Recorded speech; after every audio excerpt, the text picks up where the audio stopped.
This sparkling jewel in South Bend, Indiana is a cradle of football memories. Home to the Fighting Irish of Notre Dame.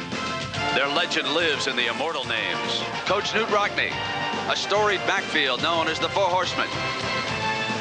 It's a brand of pageantry that simply means tradition. The Fighting Irish have evolved into college football's most famous team, and today they hope to write another chapter.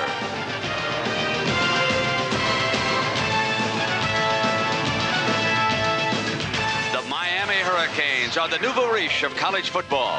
They are the team of the 80s, winning 2 national championships in the last 5 years. They are still #1, and today they will take on all of Notre Dame's tradition and seek their 37th straight regular season victory. 2 teams, 2 eras are about to clash. #1 Miami plays #4 Notre Dame on CBS.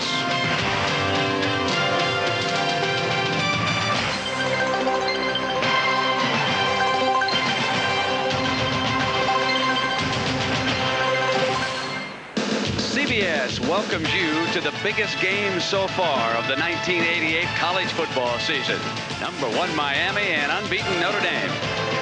When you come to Notre Dame to play football, you dream of Saturday afternoons like this. Gorgeous weather, the Golden Dome sparkling in the background, sellout crowd at Notre Dame Stadium. And when you play football at Miami, these are the kind of games you can't wait to play. Inside the stadium, it's the toughest ticket in sport this weekend.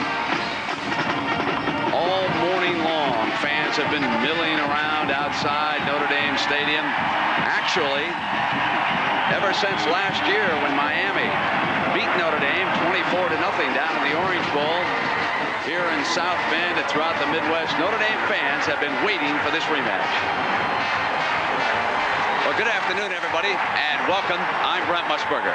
You really don't have to build this one up very much, do you? You know how high the stakes are. Miami to win back-to-back national championships needs this one. Notre Dame to get back to the top, they have to beat the Hurricanes. You also know that there have been hostilities between these 2 schools, bad feelings. They feel Miami ran up the score. And, of course, Miami reacting angrily the way Jimmy Johnson's telephone number was published. Short time ago, the coaches meeting at midfield, shaking hands. We thought the hostilities had died. But then, as the Hurricanes were leaving the field, an ugly few moments down there in the end zone. Pushing and shoving broke out. There was some kicking.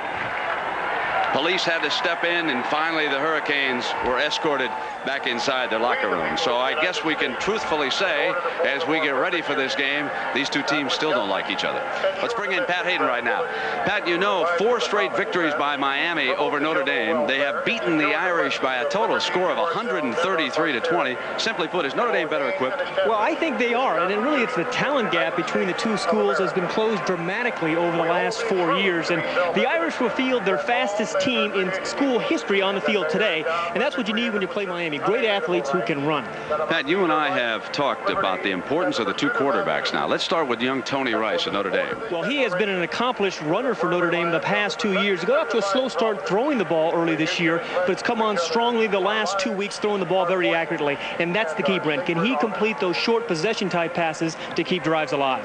Pat, you can quote all the stats you want about quarterbacks, but I'll give you one about Steve Walsh. 16-0 as a starting quarterback. That's all you need to know about him. Well, I think you judge a quarterback by how many times he brings his team from behind and if he can win big games. Steve Walsh has done that at Miami.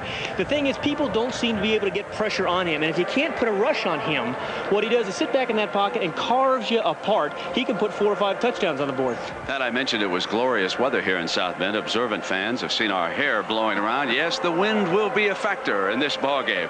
Busy Saturday.